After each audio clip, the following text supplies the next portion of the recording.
তেখেতসকলে সময়ে সময়ে চৰকাৰক দাবী জনাই আহিছে, কিন্তু চৰকাৰে ইয়াৰ গুৰুত্ব দিয়া নাই। বিধানসভাতো আমি বহুবাৰ এই কথা উত্থাপন কৰি চৰকাৰক আমি দৃষ্টিগোচৰ কৰিছোঁ। যিসকল শিক্ষক বন্ধু আপোনাৰ কোনোবা 20 বছৰ, 25 বছৰ, 22 বছৰ, 28 বছৰ এনেকৈ তেখেতসকলে নিজৰ ঘৰত নিজৰ খাই আহি তেখেতসকলে আমাৰ সমাজৰ ল'ৰা ছোৱালীক তেখেতসকলে পঢ়াই আছে।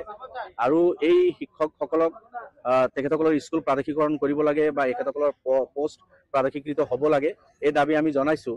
কিন্তু দুৰ্ভাগ্যবশতঃ এই চৰকাৰে এইটো আপোনাৰ যি গুৰুত্ব সহকাৰে বিবেচনা কৰিব লাগিছিল সেইটো কৰা নাই। ৰাজ্যখনৰ কাৰণে এইটো লজ্জাজনক ঘটনা। যি সময়ত মুখ্যমন্ত্ৰী বিভিন্ন ধৰণৰ আঁচনি ভোটৰ লগত তেখেতে বিভিন্ন ধৰণৰ পইচা ছটিয়াই আছে, আঁচনি তেখেতে গ্ৰহণ কৰি আছে। মানুহে নিবিচৰা কিছুমান আঁচনি তেখেতে ভোটৰ স্বাৰ্থত সেইবিলাক কৰি আছে। কিন্তু শিক্ষক বন্ধুসকলে 15 বছৰ 20 বছৰ পেটত গামোচা বান্ধি তেখেতসকলে আমাৰ ল'ৰা ছোৱালীক শিক্ষাদান কৰি আছে। মই নিজে বিধানসভাত কৈছোঁ, বহু বিধায়ক আছে তেখেতসকলে এই ভেঞ্চাৰ স্কুলত পঢ়ি আহি আজি বিধায়ক হৈছে, আজি বিধায়ক হৈ বিধানসভাৰ সদস্য হৈছে। কিন্তু সেইসকলে পঢ়ি অহা আজি অনুষ্ঠানসমূহ হোৱা নাই। আমাৰ মাননীয় স্পীকাৰ তেখেতে নিজে ভেঞ্চাৰ স্কুলত একালত চাকৰি কৰিছিল। বহু বিধায়ক আছে এনেকুৱা ধৰণৰ স্কুলত তেখেতসকলে চাকৰি কৰি আহিছে। আমি বহু বিধায়ক আছো এনেকুৱা ধৰণৰ ভেঞ্চাৰ অনুষ্ঠানৰ ছাত্ৰ। ইয়াৰ পিছতো এই বিদ্যালয়সমূহৰ লগত যি চৰকাৰে খেল খেলি আছে, এইটো দুৰ্ভাগ্যজনক ৰাজ্যৰ কাৰণে। তেখেতে পইচা ভোটৰ কাৰণে ছটিয়াব পাৰে, কিন্তু এইসকলৰ প্ৰাপ্য অধিকাৰ তেখেতসকলৰ পদখিনি প্ৰাদেশিকৃত কৰি এইসকলক সেই তেখেতসকলৰ যিটো প্ৰাপ্য সুবিধা সেইখিনি যি দিব লাগিছিল চৰকাৰে দিয়া নাই। তাৰ কাৰণে মই ভাবোঁ বিধানসভাত বহুবাৰ উত্থাপন কৰিছোঁ। এইবাৰ ডিচেম্বৰত চৰকাৰে বিধানসভাই নাপাতিলে, অধিৱেশনো নাপাতিলে, যে কোৱাৰে থল নাই আমাৰ। তথাপিও পলাব নোৱাৰে। ফেব্ৰুৱাৰী মাৰ্চত যিহেতু অধিৱেশন হ'ব, মাৰ্চ মাহত নিশ্চিতভাৱে এখেতসকলৰ এই মনৰ দুখ আৰু এখেতসকলৰ সমস্যাখিনি বিগত দিনৰ দৰে অহা যি বিধানসভা সেশন হ'ব তাতেও সজোৰে উত্থাপন কৰিম। আৰু উত্থাপনটো আমি বাৰ বাৰ কৰি আহিছোঁ, কিন্তু চৰকাৰে কিন্তু এইখিনি যি দায়িত্ব আছিল, ৰেছপনচিবিলিটি আছিল, সেইখিনি পূৰণ কৰা নাই। আৰু যাৰ কাৰণে শিক্ষক বন্ধুসকলে ঠাণ্ডাত আহি আজি চাওক, দুদিন হ'ল তেখেতসকলে 3দিনীয়া কাৰ্যসূচী লৈছে। এই ঠাণ্ডাত মানে ঘৰৰ ভিতৰত থাকিব পৰা নাই। তেখেতসকলে বিদ্যালয় এৰি, তেখেতসকলৰ ইচ্ছা নাই যে বিদ্যালয় এৰি এনেকুৱা ৰাস্তাত আহিব, কিন্তু বাধ্য হৈছে বিদ্যালয় এৰি ৰাস্তাত আহি খোলা আসমানৰ তলত তেখেতসকলে থাকি আন্দোলন কৰিব লগা হৈছে। এইটো ৰাজ্যখনৰ কাৰণে দুৰ্ভাগ্যজনক কথা। মুখ্যমন্ত্ৰী নিজেও এজন শিক্ষিত ব্যক্তি হোৱা স্বত্বেও কিয় তেখেতে এই সব গুৰুত্ব দিয়া নাই, এই কথাটো বুজাব টান। আজি তেখেতে মই কৈ গৈছোঁ যে বহুত স্কুল বন্ধ হৈছে, প্ৰভিন্সিয়েলাইজড হাজাৰ হাজাৰ বিদ্যালয় বন্ধ হৈ আছে।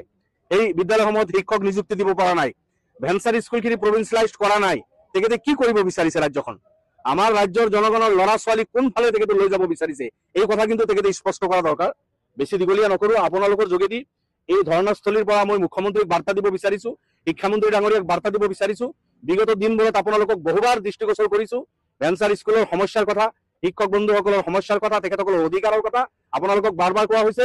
আজিও আপোনালোকৰ যোগেদি শিক্ষামন্ত্ৰী ডাঙৰীয়া, মুখ্যমন্ত্ৰী ডাঙৰীয়াক আপোনালোকৰ যোগেদি জনাইছোঁ, অতি সোনকালে পজিটিভ সিদ্ধান্ত লওক। এই বিদ্যালয়সমূহ বহুবাৰ আপোনালোকে চালি জাৰি চাই আপোনালোকে প্ৰাদেশিকৰণ কৰিব বুলি এখেতসকলক আশ্বাস দিছে, আশ্বাস দি আশ্বাস ভংগ কৰিছে। গতিকে এই প্ৰতিশ্ৰুতি আপোনালোকে দি প্ৰতিশ্ৰুতি ভংগ কৰা ভাল কথা নহয়। তাৰ কাৰণে এদিন কাঠগড়াত থিয় হ'ব লাগিব আপোনালোকে। আকৌ আপোনালোকৰ যোগেদি জনাইছোঁ যে তেখেতসকলে অতি সোনকালে সিদ্ধান্ত লৈ এই শিক্ষকসকল যাতে নিজৰ শ্ৰেণীকক্ষত যাব পাৰে, তেখেতসকলে যাতে পঢ়োৱাৰ এই সুবিধাখিনি কৰি দিয়ে চৰকাৰে, আপোনালোকৰ যোগেদি আহ্বান জনাইছোঁ। নহ'লে শিক্ষক বন্ধুসকলেও গণতান্ত্ৰিক পদ্ধতিত যি আন্দোলন আৰম্ভ কৰিছে আমিও তেখেতসকলৰ লগত আছোঁ। বিধানসভাৰ ভিতৰে বাহিৰে শিক্ষকসকলক এই সকলক লৈ আৰু জোৰদাৰভাৱে গণতান্ত্ৰিক আন্দোলন কৰা হ'ব, চৰকাৰক সন্মান কৰা হ'ব, কম্পেল কৰা হ'ব। সদৌ অসম অবাধিকৃত শিক্ষক কৰ্মচাৰী সংস্থাই আমি আজি এমাহ আগতে মুখ্যমন্ত্ৰীৰ লগত আলোচনাৰ দাবী আৰু এই যিখন 2017 পদ প্ৰাদেশিকৰণ আইন, এই আইনখনৰ পূৰ্ণাংগ সংশোধনৰ দাবীত আমি চৰকাৰৰ ওচৰত বিভিন্ন ধৰণে দাবী দুবা কৰি আহিছোঁ, প্ৰতিবাদ কৰিছোঁ, ধৰ্ণা কৰিছোঁ। যোৱাকালিৰ পৰা আমি অনশনত বহিছোঁ, আমৰণ অনশনত। ইয়াৰ আগতেও যোৱা বছৰ আমি 19 দিন আমৰণ অনশন কৰিছোঁ। কিন্তু চৰকাৰখনৰ পৰা যেনেধৰণে আমি গুৰুত্ব পাব লাগে বা যেনেধৰণে কাৰ্যকৰী ব্যৱস্থাৰ কাৰণে আমি দাবী জনাই আছিলোঁ, তেনেকুৱা কোনো আমি আমাৰ দৃষ্টিত পৰিলক্ষিত হোৱা নাই। আমি দেখিছোঁ হিমন্ত বিশ্ব শৰ্মাৰ নেতৃত্বাধীন বিজেপি চৰকাৰখনে আমাৰ এই দুৰ্ভগীয়া শিক্ষকসকলক কেৱল প্ৰবঞ্চনা কৰিছে, বঞ্চনা কৰিছে। আমাৰ লগত আমাৰ এই শিক্ষকখিনিক গিনিপিগ সাজি তেওঁলোকে বিভিন্ন ধৰণৰ পৰীক্ষা নিৰীক্ষা কৰি আছে। আমি আশা কৰিম মাননীয় মুখ্যমন্ত্ৰী মহোদয়ে এতিয়া ভূটানলৈ যে মিঠা কমলা টেঙা বিচাৰি গৈছে, এই মিঠা কমলা টেঙা যি পাইছে খাইছে। তেওঁ বাৰু অৱসৰ বিনোদনত ঘূৰি থাকক, আমাৰ ক'বলগীয়া একো নাই, আমোদ প্ৰমোদৰ ঘূৰি থাকক। কিন্তু সমান্তৰালভাৱে এই দুৰ্ভগীয়া শিক্ষকসকলৰ কথা চিন্তা কৰি আমাৰ যিটো প্ৰস্তাৱিত যিটো আলোচনা, এই আলোচনাটো অনুষ্ঠিত কাৰণে তেখেতে অনুমতি দিব লাগে ১ নম্বৰ। আৰু ২ নম্বৰতে যিখন আমাৰ ১৭-১৮ পদ প্ৰাধিকৰণ আইন, যিখন আইনে আমাৰ ৪০০ৰো অধিক শিক্ষকক ইতিমধ্যে আত্মহত্যা কৰিবলৈ বাধ্য কৰাইছে, ২০০০ৰো অধিক শিক্ষকক বিনা বেতনে অৱসৰ ল'বলৈ বাধ্য কৰাইছে, প্ৰায় ১৮০০ শিক্ষানুষ্ঠান ইতিমধ্যে ডাইচ কোড বন্ধ হ'ল, প্ৰায় ২০০০-৩০০০ শিক্ষকে চিকিৎসাৰ উপযুক্ত চিকিৎসাৰ অভাৱত মৃত্যুবৰণ কৰিবলগীয়া হ'ল। এই যিখন শিক্ষক হত্যাকাৰী আইন, এই আইনখনৰ পূৰ্ণাংগ সংশোধন কৰাৰ কাৰ্যকৰী ব্যৱস্থা হাতত ল'ব লাগে আৰু আমাক প্ৰাদেশিকৰণৰ ব্যৱস্থা কৰিব লাগে। এইটো আমাৰ চুটি কথা। তাৰ কাৰণে আমি আচলতে এই দীৰ্ঘদিন ধৰি আন্দোলন কৰিছোঁ, প্ৰতিবাদ কৰিছোঁ, ধৰ্ণা কৰিছোঁ। আৰু শিক্ষা বিভাগ বুলিয়ে নহয়, মই বাকী বিভাগৰ কথা নকওঁ। অসমত এতিয়া ওৱান মেন আৰ্মি চলি আছে। হিমন্ত ওৱান মেন আৰ্মি মানে এইটো ৰাজতন্ত্ৰ বুলি ক'লে বেয়া শুনি কাৰণে মই ওৱান মেন আৰ্মি কৈছোঁ, অৰ্থাৎ ৰাজতন্ত্ৰ চলি আছে। হিমন্ত বিশ্ব শৰ্মা মহোদয় এতিয়া ৰজা, আৰু বাকী যিবিলাক মন্ত্ৰী আছে এইবিলাকৰ তেওঁলোকৰ মুখবিলাক মানে টেপ মাৰি চিলাই কৰি থৈ দিছে। তেওঁলোকে ন্যায়, অন্যায়, মানৱতা, নৈতিকতা এইবিলাক শব্দ বিসৰ্জন দিছে। আৰু সেইবিলাক বিধায়ক বা মন্ত্ৰী, কেবিনেট মন্ত্ৰী হওক, এওঁলোক কোনো কেবিনেট মন্ত্ৰী বা বিধায়ক নহয়। এই মন্ত্ৰী বিধায়ক বোলা শব্দবিলাকৰ আঁৰত তেওঁলোকৰ এটা চাকৰি, তেওঁলোক চাকৰি কৰি আছে। তেওঁলোকৰ মানে নিজস্ব দৰমহা কেনেকৈ বৃদ্ধি কৰিব পাৰি তাৰ কাৰণে হিমন্ত বিশ্ব শৰ্মাক তোষামোদ কৰাৰ বাহিৰে তেওঁলোকে নিজৰ সমষ্টি উন্নয়নে হওক, এই অপ্ৰাদেশিকৰণৰ মানে ব্যৱস্থাই হওক, যি সমস্যাই নহওক, সমস্যাবিলাকৰ পৰা তেওঁলোকৰ পলাই ফুৰিছে। মাননীয় হিমন্ত বিশ্ব শৰ্মা মহোদয়ক এটা কথা কৈছোঁ যে তেখেতে ২০২২ চনৰ ২০ অক্টোবৰত আমাৰ লগত আলোচনা কৰি তেখেতে আমাক আশ্বাসো দিছিল, প্ৰতিশ্ৰুতিও দিছিল যে ২০১৭-১৮ যিখন পদ প্ৰাধিকৰণ আইন, এই আইনখনৰ মানে ধাৰা উপধাৰাবিলাক সংশোধন কৰি আমি অৱশিষ্ট যিখিনি শিক্ষানুষ্ঠান আৰু শিক্ষক কৰ্মচাৰী আছোঁ এইখিনিক প্ৰাদেশিকৰণৰ ব্যৱস্থা কৰিব বুলি কৈছে।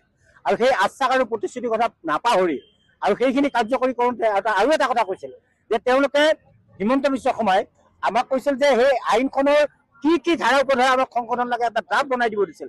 আমি ড্ৰাফ্টটো বনাই দিছোঁ ইতিমধ্যে, ১৫ দিনৰ ভিতৰত আমি ড্ৰাফ্টটো বনাই দিছোঁ। কিন্তু তেওঁ আমাক কৈছিল যে ড্ৰাফ্টটো বনাই দিয়াৰ পিছত আমাৰ লগত আকৌ দ্বিতীয় লানি আলোচনা কৰিব।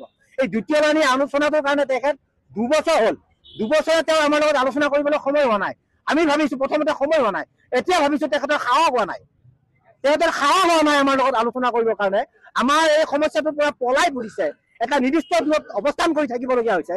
এইকাৰণে যে সেই ১৭-১৮ যিখন পদ প্ৰাধিকৰণ আইন, এই আইনখন মাননীয় হিমন্ত বিশ্ব শৰ্মা মহোদয়ৰ পৃষ্ঠপোষকতাত আৰু এই যিজন মানে অসমৰ বাহিৰৰ মানুহ RC জৈন, এই RC জৈনৰ নেতৃত্বত হোৱা এইখন আইন, এই আইনখন RC জৈনে আমাৰ অসমৰ শিক্ষাৰ ইতিহাস একো নাজানে, শিক্ষা পৰম্পৰা নাজানে, অসমত কেনেদৰে শিক্ষা ব্যৱস্থাটো চলি আছে, কোনে শিক্ষানুষ্ঠান পাতিছে, তাৰ জৰিয়তে শিক্ষানুষ্ঠান হৈছে।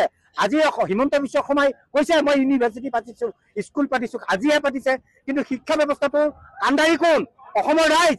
এই ৰাজহুৱা খণ্ডৰ শিক্ষা ব্যৱস্থা চৰকাৰীয়ে হওক, ভেঞ্চাৰে হওক, সমূলমে ধ্বংস কৰাৰ যিটো ষড়যন্ত্ৰ মাননীয় হিমন্ত বিশ্ব শৰ্মা মহোদয়ে কৰি আছে। তেওঁ যি কৰে কৰিব, ৰাজনীতি কৰক, যাতে শিক্ষাৰ যিটো মৌলিক অধিকাৰটোত বাধা নিদিব। নিযুত মাইনা আঁচনি কৰিছে, নিযুত মাইনা আঁচনিত চৰকাৰী যিখিনি শিক্ষানুষ্ঠান, এই শিক্ষানুষ্ঠানৰ ছাত্ৰীসকলক দিছে। ভেঞ্চাৰ স্কুলৰ ছাত্ৰীসকলক নিযুত মাইনা দিয়া নাই, কিয় দিয়া নাই? ভেঞ্চাৰ স্কুলৰ ছাত্ৰ ছাত্ৰীসকল অসমৰ ছাত্ৰ ছাত্ৰী নহয় নেকি? অসমৰ ছাত্ৰী নহয় নেকি? ভেঞ্চাৰ স্কুলৰ শিক্ষানুষ্ঠানত বিনামূলীয়া পাঠ্যপুথি বন্ধ কৰিছে, বিনামূলীয়া ইউনিফৰ্ম বন্ধ কৰিছে, বিনামূলীয়া চাইকেল নিদিয়ে, মধ্যাহ্ন ভোজন, দুপৰীয়াৰ আহাৰখিনি এই ছাত্ৰ ছাত্ৰীৰ মুখৰ পৰা দুপৰীয়াৰ আহাৰখিনি কাঢ়ি নিয়াৰ নিচিনা মহাপাপ কৰিবলৈ হিমন্ত বিশ্ব শৰ্মাই কুণ্ঠাবোধ কৰা নাই। গতিকে এনেকুৱা বেয়া কামবিলাক কৰিবলৈ পৰিয়াল কৰক, জনহিতৈষী কাম কৰক, এই দুৰ্ভগীয়া শিক্ষকসকলক প্ৰাদেশিকৰণৰ ব্যৱস্থা কৰক। আমাৰ পৰিয়ালে, আমাৰ ল'ৰা ছোৱালীয়ে তেখেতক মামা বুলি নামাতে, আমাৰ ল'ৰা ছোৱালীয়ে তেখেতক কংস মামা বুলি কয়, আমাৰ ল'ৰা ছোৱালীয়ে তেখেতক কংস মামা বুলি কয়, মামা বুলি নকয়। কাৰণ আমাৰ ল'ৰা ছোৱালীৰ ভৱিষ্যত ধ্বংস কৰা মানুহজন হ'ল হিমন্ত বিশ্ব শৰ্মা। আমাৰ পৰিয়ালৰ ভৱিষ্যত ধ্বংস কৰা মানুহজন হ'ল হিমন্ত বিশ্ব শৰ্মা। হিমন্ত বিশ্ব শৰ্মাৰ নেতৃত্বত এনেকুৱা দুৰ্ভগীয়া শিক্ষকৰ ৪০০ পৰিয়ালে নিজৰ পিতৃক হেৰুৱাইছে, নিজৰ মাতৃক হেৰুৱাইছে, আত্মহত্যা কৰিছে শিক্ষকবিলাকে একমাত্ৰ এই আইনখনৰ কাৰণে। আইনখনৰ পৃষ্ঠপোষক মাননীয় হিমন্ত বিশ্ব শৰ্মা মহোদয়। গতিকে আমি আহ্বান জনাইছো, আমাক আৰু এনেকুৱা মানসিকভাৱে অত্যাচাৰ নকৰিব। আৰু যদি পাৰে গৃহ বিভাগ আপোনাৰ লগত আছে, আমি একেবাৰে নিশিকিম, আমাৰ শৰীৰতো বল নাই, অৰ্থনৈতিক শক্তি নাই আমাক আপুনি গৃহ বিভাগৰ মানুহলৈ আহক, এনেদৰে মৰিবলৈ নিদি আপুনি গুলিয়াই গুলিয়াই মাৰক। অপ্ৰাদেশিকৃত বিদ্যালয় প্ৰাদেশিকৰণৰ যিখন আইন 2018 চনত কৰিলে এই আইনখন প্ৰত্যাহাৰ কৰক, এই আইনখন প্ৰত্যাহাৰ কৰি এইখন সংশোধন কৰক। এই যিসকল বঞ্চিত শিক্ষক, এতিয়া প্ৰায় 23,000 শিক্ষক আছিল বুলি কৈছে, তাৰে বহু শিক্ষকৰ মৃত্যু হৈছে, অৱসৰ গ্ৰহণ কৰিছে। এই শিক্ষকসকলক ন্যায় দিব লাগে। আমি অসম প্ৰদেশ কংগ্ৰেছ কমিটিৰ তৰফৰ পৰা এই কথাই কৈছো যে শিক্ষকসকলে আজি যে অমৰণ অনশন কৰিব লগা হৈছে, এনে এটা পৰিস্থিতিলৈ কিয় চৰকাৰখনে লৈ গ'ল যে এই শিক্ষকসকল আমাৰ এই শিক্ষক, খিলঞ্জীয়া শিক্ষক, দীৰ্ঘদিন ধৰি তেওঁলোকে ছাত্ৰ ছাত্ৰীক পঢ়া শুনা কৰাই আছে। আৰু দুখৰ কথাটো হ'ল এখেতসকলে ছাত্ৰ ছাত্ৰীৰ কথা কয়, মহিলাৰ কাৰণে অৰুণোদয় আঁচনি দিছে, কিন্তু দুখীয়া ছাত্ৰ ছাত্ৰীৰ কথা তেওঁলোকে নাভাবে। দুখীয়া ছাত্ৰ ছাত্ৰীয়ে পঢ়াই থকা এই শিক্ষকসকলক বিনা বেতনে দীৰ্ঘদিন ধৰি কাম কৰিছে। তাৰ পিছত তেওঁলোকে কি কৰিছে, ছাত্ৰ ছাত্ৰীসকলৰ বিনামূলীয়া যি বিনামূলীয়া কিতাপবিলাক তেওঁলোকে বন্ধ কৰি দিছে। ছাত্ৰ ছাত্ৰীসকলৰ বিনামূলীয়া যি মধ্যাহ্ন ভোজন আছিল সেয়া বন্ধ কৰি দিছে। ইয়াতকৈ অমানৱীয় কথা একো হ'ব নোৱাৰে। আমি ভাবো যে মানৱ অধিকাৰ আয়োগে এই চৰকাৰখনৰ বিৰুদ্ধে আচলতে গোচৰ কৰিব লাগে। এই যে শিক্ষকসকলক বঞ্চিত কৰিছে, ছাত্ৰ ছাত্ৰীসকলক যে বঞ্চিত কৰিছে, এইটো মানৱ অধিকাৰ খৰ্ব কৰা হৈছে। গতিকে মানৱ অধিকাৰ ইণ্টাৰনেশ্যনেল যি হিউমেন ৰাইটছ আছে, এমনেষ্টি ইণ্টাৰনেশ্যনেলে এই চৰকাৰখনৰ বিৰুদ্ধে গোচৰ কৰিব লাগে।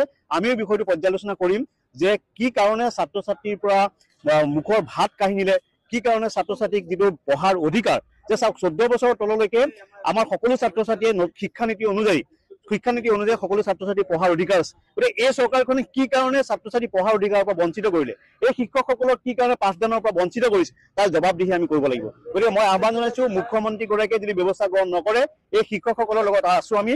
শিক্ষকসকলে যেনেধৰণৰ কাৰ্যসূচী গ্ৰহণ কৰা আন্দোলনৰ আমি অসম প্ৰদেশ কংগ্ৰেছ কমিটিয়ে তাক সমৰ্থন। এইটো সঁচাকে বহুত লাজৰ কথা। শিক্ষকসকলে আজি আমৰণ অনশন কৰিব লগা হৈছে। তেওঁলোকক আলোচনাত মাতে, কেৱল আলোচনাৰ মাজতে সীমাবদ্ধ হৈ থাকে। আলোচনা ফুলফিল বাস্তৱত দেখিবলৈ পোৱা নাযায়। আজি যদি বাস্তৱত দেখিবলৈ পোৱা গ'লহেঁতেন, এইসকল শিক্ষক আজি আমৰণ অনশনত নবহিলেহেঁতেন। এইখন চৰকাৰে শিক্ষকসকলক সন্মান নিদিয়ে বুলি, তেওঁলোকৰ কথা নুশুনে বুলি আগতে প্ৰমাণিত হৈছে। কাৰণ যিটো সময়ত মুখ্যমন্ত্ৰী ডাঙৰীয়াই কৈছিলে যে শিক্ষক দিৱস পাতিব নালাগে, শিক্ষকসকলৰ বেনিফিচিয়াৰী বুলি গণ্য কৰা হৈছিলে, শিক্ষকসকলক শিক্ষক দিৱসটো তেওঁলোকে তুলনি বিয়াৰ লগত তুলনা কৰিছিলে, শিক্ষকসকলক তেওঁলোকক মাল বুলি সম্বোধন কৰিছিলে। এইখন চৰকাৰে যে শিক্ষকসকলক সন্মান নকৰে, তেওঁলোকৰ দাবী কোজা সন্মান নকৰে, তাৰ আমি স্পষ্টৰূপে আজি দেখিবলৈ পাইছো। অনশন কৰি আছে। নিৰ্বাচনৰ আগত বিজেপি চৰকাৰে প্ৰতিশ্ৰুতি দিছিলে, শিক্ষকসকলৰ যি প্ৰাদেশিকৰণৰ যিসমূহ মানে শিক্ষকসকলৰ দাবী আছিলে সেইসমূহ দাবী পূৰণ কৰিম বুলি চৰকাৰে প্ৰতিশ্ৰুতি দিছিলে। চৰকাৰ গঠনৰ পিছতে ইতিমধ্যে বিজেপি চৰকাৰখনে তেওঁলোকৰ দাবীসমূহ পূৰণ কৰিব লাগিছিলে, কিন্তু পূৰণ কৰাৰ পৰা বিফল হৈ থাকিলে।